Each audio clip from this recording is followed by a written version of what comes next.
Warahmatullahi wabarakatuh. Welcome back to Cispi Channel Sharing and Learning. Salam sejahtera buat teman-teman semuanya. Oke, buat teman-teman yang sekarang baru ikutan PPG dalam jabatan 2022 untuk kategori yang pertama, di video kali ini kita akan sharing cara untuk mengisi LK 1.3. Sebelum lanjut, jangan lupa teman-teman untuk like video ini, subscribe, dan juga nyalakan lonceng notifikasi supaya tidak ketinggalan update video selanjutnya. Follow IG aku juga ya di cispi_47, cispi_47. Oke, sebelum lanjut nih, di sini akan ada alur untuk mengerjakan LK 1.3. Langsung 1.3 ya. Ya, ini baru baru sempat untuk post video gitu, teman-teman. Jadi pastinya teman-teman sudah unggah untuk LK 1.1 dan juga 1.2 ya. Dimana untuk lembar kerja yang ada di LMS ini, teman-teman itu saling berkesinambungan ya, berhubungan. Baik dari LK yang pertama nih 1.1 yaitu identifikasi masalah ya. Kemudian di LK yang kemarin teman-teman sudah unggah LK 1.2 yaitu eksplorasi penyebab masalahnya itu apa, teman-teman. Dan lanjut untuk LK 1.3 yang akan diunggah pada pertemuan ke-11 ya, di hari Senin gitu. Oke, jadi di sini untuk alur mengerjakan LK 1.3 adalah pertama teman-teman nanti copy pastekan hasil dari eksplorasi penyebab masalah pada LK sebelumnya yaitu LK 1.2. Setelah itu teman-teman tentukan akar penyebab masalahnya itu apa. Jadi kan setelah dianalisis, dieksplor penyebab masalahnya itu tadi di LK 1.2 kan masih banyak ya masalahnya. Nah, teman-teman nanti tentukan yang menjadi akar penyebab masalahnya itu yang mana sih?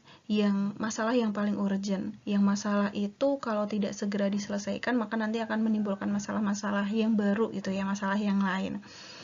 Lalu nanti teman-teman dianalisis lagi dari akar tadi yang sudah ditentukan ya, lalu dianalisis hasil dari akar penyebab masalahnya. Oke, ini adalah format dari LK 1.3 yaitu penentuan penyebab masalah. Teman-teman pastinya sudah download di LMS ya, karena untuk teman-teman bisa ikut Vkon di hari ke-10 itu teman-teman sudah harus download bahannya dulu yaitu LK 1.3 dan juga LK 1.4. Dimana di sini ada 4 kolom ya, yaitu nomor, lalu hasil eksplorasi penyebab masalah, akar penyebab masalah, dan juga analisis akar penyebab masalah. Oke, untuk nomor di sini ada 1, 2, 3, 4, 5, 6, 7, dan seterusnya. Jadi ini disesuaikan dengan teman-teman itu ada berapa sih analisa lagi, ada berapa identifikasi masalahnya kemarin ya. Kalau yang sesuai format itu ada 6, tapi bisa jadi teman-teman lebih dari itu gitu ya. Lalu di sini pada hasil eksplorasi penyebab masalah itu teman-teman pada LK 1.2 itu teman-teman tinggal copy saja, copy paste, lalu taruh di sini nih, misalkan di nomor 1 gitu ya. Nah, kalau pada kotak ini adalah eksplorasi penyebab masalah.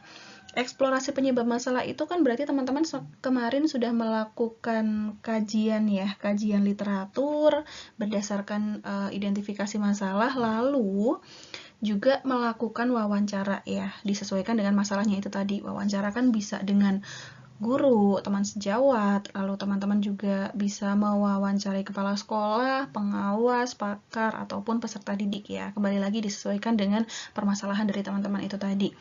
Nah, dari kajian literatur dan juga wawancara tentunya sudah disimpulkan poin-poinnya, kesimpulannya itu adalah menjadi analisis eksplorasi penyebab masalah. Nah, itulah dia kesimpulannya itu, poin-poinnya itu yang teman-teman tuangkan di sini. Jadi ini sebenarnya lebih kepada analisis eksplorasi penyebab masalah sih, teman-teman. Langsung copy pastekan saja di sini ya. Oke, contohnya di sini nih. Kalau di sini saya tambahkan ada identifikasi masalah ya. Sebenarnya di sini tidak ada kolomnya, tapi kan kalau tiba-tiba saja kita ada tertulis explore masalahnya apa gitu, explore penyebab masalahnya, sementara nanti masalahnya kita harus buka lagi LK sebelumnya gitu kan untuk mencocokkannya kan jadi kesulitan mungkin nanti. Nah, bisa ditambahkan di sini identitas lagi. Identifikasi masalahnya itu apa. Oke, contoh di sini masalahnya adalah rendahnya hasil belajar peserta didik. Bisa mungkin lebih spesifik ya, misalkan rendahnya hasil belajar peserta didik, muatan pelajaran matematika pada soal cerita kelas 5 SD gitu misalkan, seperti itu teman-teman. Oke, setelah dikaji, maka disimpulkan penyebab masalahnya adalah yang pertama, kurangnya minat dari peserta didik atau rendahnya minat peserta didik ya. Yang kedua, kurangnya konsentrasi peserta didik selama proses pembelajaran. Rendahnya konsentrasi, itu juga bisa. Yang ketiga, rendahnya pemahaman konsep peserta didik, konsep dasarnya. Yang keempat, kurangnya kedisiplinan peserta didik. Yang kelima, pembelajaran masih monoton. Keenam, pembelajaran masih berpusat kepada guru. Ketujuh, guru belum menggunakan media yang bervariasi. Kedelapan, kurangnya dukungan dari keluarga. 9, alat peraga yang kurang memadai. Dan 10, materi yang terlalu luas dan juga sulit. Oke, jadi di sini sudah ada 10 penyebab masalah dari rendahnya hasil belajar peserta didik. Rendahnya hasil belajar peserta didik. Tentunya masalah-masalah yang di sini mungkin akan berbeda dengan masalah yang ditemukan atau penyebab masalah yang ditemukan di sekolah B, sekolah C gitu mungkin akan berbeda atau bisa jadi sama gitu ya teman-teman. Jadi ada mungkin yang penyebab masalahnya lebih sedikit dari ini atau lebih banyak lagi penyebab masalah yang muncul. Nah, itu jadi memang disesuaikan dengan ya keadaan atau kondisi di sekolah kita gitu ya. Lalu pada kolom selanjutnya nih, di kolom kedua, akar penyebab masalah. Ini kita isi apa gitu ya. Nah, berdasarkan dari kolom yang pertama nih, analisis penyebab masalah atau eksplorasi penyebab masalahnya, di sini kita kaji lagi, kita analisis lagi mana sih yang merupakan akarnya. Di sini kan ada ditulis akar ya. Nah, mana sih yang urgent sekali, itu yang merupakan akar dari semua penyebab masalahnya, yang kalau tidak segera ditangani ini bisa menimbulkan masalah baru, dan akar itu bisa jadi berarti dia berhubungan juga dengan masalah-masalah yang lain. Itu yang paling pokoknya itu ya, yang paling mendasar permasalahannya. Oke, kita ilustrasikan seperti ini. Nah, ini adalah rendahnya hasil belajar ya. Ini hanya ilustrasi sih teman-teman. Rendahnya hasil belajar juga nggak mesti yang nilainya 0 semua gitu ya. Rendahnya hasil belajar berarti mungkin sebagian besar dari peserta didik itu nilainya di bawah KKM gitu ya. Oke, di sini sudah ada poin-poin dari penyebab rendahnya hasil belajar ya. Oke, coba kita lihat dari yang pertama, materi yang terlalu luas dan juga sulit. Oke, lanjut, kurangnya minat peserta didik. Peserta didik kurang minat ini kenapa gitu ya? Coba kita lihat lagi yang lain, alat peraga yang kurang memadai. Oke, lebih ke alat peraganya.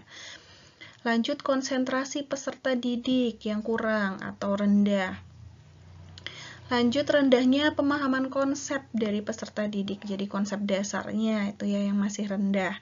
Lalu rendahnya atau kurangnya kedisiplinan peserta didik, berarti bisa jadi misalkan nih ada tugas di rumah tidak dikerjakan atau belum selesai, itu berarti kurang disiplin ya. Di sekolah mengerjakan tidak selesai, nah itu juga kurang disiplin. Selanjutnya, pembelajaran masih monoton nih. Oke, kalau kita analisis lebih lanjut ya, kalau pembelajaran itu masih monoton, artinya pembelajaran itu berarti belum bervariasi, belum inovatif gitu ya, tidak inovatif, makanya itu bisa menimbulkan kebosanan dari peserta didik ya, itu aja gitu ya. Makanya kalau pembelajaran monoton itu nantinya bisa berdampak pada kurangnya minat peserta didik. Nah, makanya ini juga berkaitan dengan pembelajaran yang monoton itu tadi. Lalu lagi di sini kurangnya konsentrasi itu juga berkaitan nih, kurang konsentrasi, konsentrasinya turun karena pembelajarannya monoton aja, gitu ya. Ini juga bisa berdampak jadi pemahamannya, jadinya pemahamannya juga tidak maksimal gitu, karena ya itu pembelajarannya masih monoton. Nah, misalkan hal-hal seperti itu mana sih yang juga saling berkaitan dengan yang lain gitu. Lanjut, di sini pembelajaran masih berpusat kepada guru. Nah, ini juga ya, kalau pembelajarannya masih berpusat pada guru, teacher center, artinya mungkin peserta didiknya kurang dilibatkan. Kalau kurang dilibatkan ya bisa jadi dia berpengaruh juga kepada jadi minatnya berkurang, konsentrasinya juga berkurang gitu ya, karena kurang dilibatkan. Jadinya maka pemahamannya juga akan turun. Nah, ini juga bisa. Lalu kurangnya dukungan dari keluarga. Tentunya kalau keluarganya kurang mendukung, misalkan di rumah nih nggak ditanya, sekolah tadi belajar apa, ada tugas atau tidak. Nah, misalkan cuek-cuek aja nih. Nah, kalau kurang dukungan dari keluarga, tentunya nanti ya berdampak juga dong kepada rendahnya hasil belajar dari peserta didik itu sendiri. Lalu selanjutnya adalah guru belum menggunakan media yang bervariasi. Nah, ini lebih spesifik lagi ya ke media. Jadi medianya itu belum bervariasi, belum menggunakan berbagai macam media. Oke. Jadi, di sini kita lebih ke sharing-sharing saja sih ya, teman-teman. Kalau mungkin ini berbeda dengan di LPTK-nya teman-teman, ya nanti disesuaikan saja. Ini hanya sharing. Nah, dan sekali lagi juga kita sesuaikan dengan keadaan sekolahnya kita gitu. Pastinya teman-teman yang lebih tahu sendiri keadaan di kelas seperti apa, yang lebih berpengaruh kepada permasalahan itu apa gitu ya. Tentunya teman-teman yang lebih tahu. Misalkan nih pada situasi ini yang lebih urgent nih, yang lebih penting, yang merupakan akar dari semua permasalahannya adalah yang ini, pembelajaran masih monoton. Nah, jadi karena pembelajaran yang masih monoton, yaitu tadi dampaknya jadi minatnya berkurang, lalu konsentrasinya berkurang. Nanti karena pembelajarannya monoton ya tentunya kemungkinan juga berpusat pada guru juga gitu ya. Dan nantinya pasti muaranya pemahaman konsepnya juga berkurang dan nanti jadinya hasil dari belajarnya itu juga rendah gitu teman-teman. Nah, ini ya sekedar contoh untuk kita menarik kesimpulan atau menarik akar dari penyebab masalah.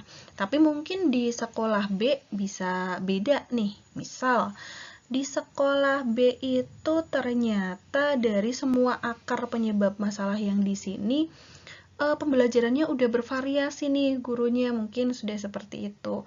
Oh, oke. Berarti ini bukan merupakan akar masalah ya.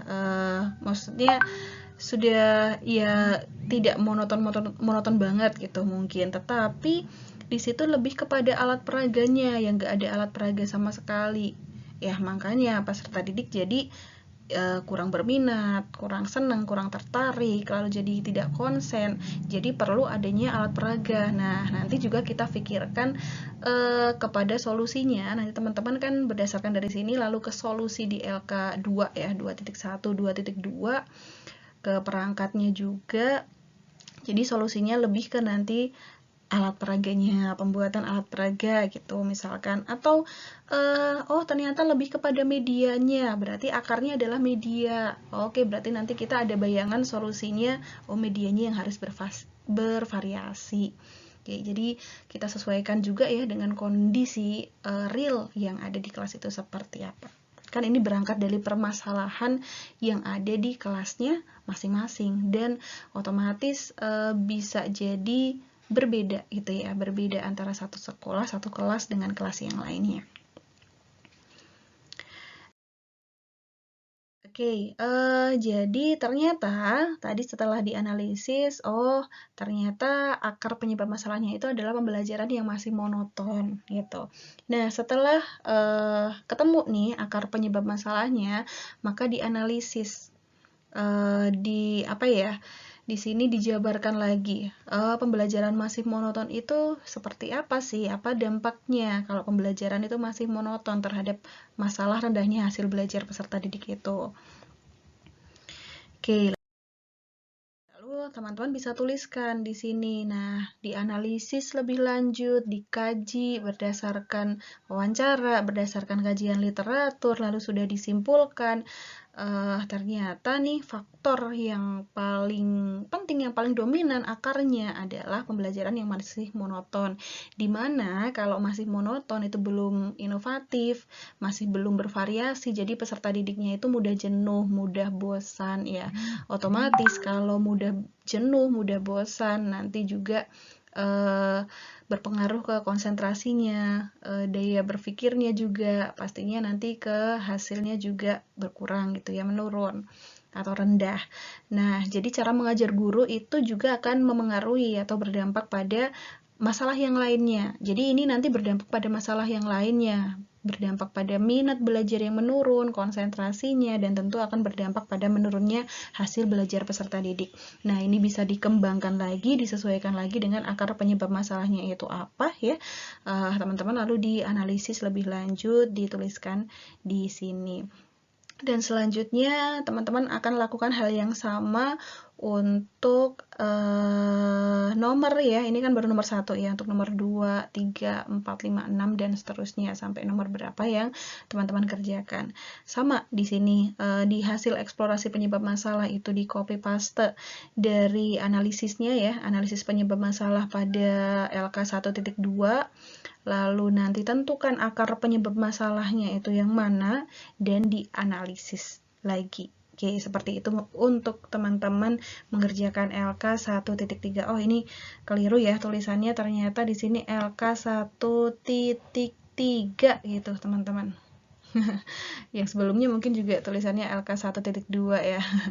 Maaf, ini saya koreksi, ini LK 1.3 eksplorasi penyebab masalah. Oke, itu mungkin dari saya, teman-teman. Mohon maaf jika ada salah-salah ya, salah-salah kata gitu. Sekali lagi ini hanya sharing, jika ini ada perbedaan dengan di tempat teman-teman semuanya ya disesuaikan saja dengan di LPTK-nya teman-teman. Oke, sampai jumpa kita di video selanjutnya. Salam GSP Channel, sharing and learning. Wassalamualaikum warahmatullahi wabarakatuh.